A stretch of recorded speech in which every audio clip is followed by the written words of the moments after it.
আমাদের গ্রাম বাংলায় একে বলা হয় ভাট ফুল। সাধারণত এই সময় এই ফুলটি গাছে আসে, আর এখানে চারিদিকে এটারই জঙ্গল।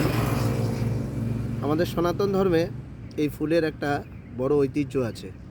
বলা হয় যে মহাদেবের চরণে এই ফুল নিবেদন করা হয়। এবং আপনারা দেখবেন আমাদের সনাতন ধর্মে কিছু গাছে কিছু ফুল সময় বিশেষে আসে। যেমন মা দুর্গার আগমনের সময় শিউলি ফুল, মহাদেবের আগমনে এই ভাট ফুল, আকন্দ ফুল, এবং সরস্বতী পুজোর ঠিক আগে মানে বসন্ত পঞ্চমীর সময় পলাশ ফুল।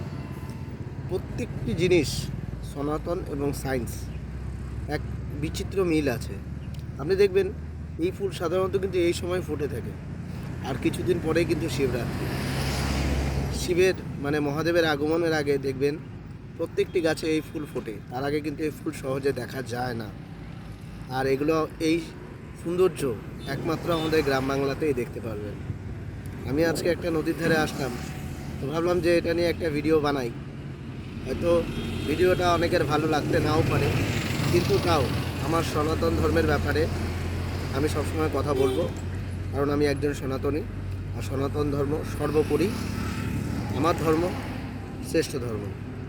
জয় শিবাজি, জয় ভবানী, হর হর মহাদেব।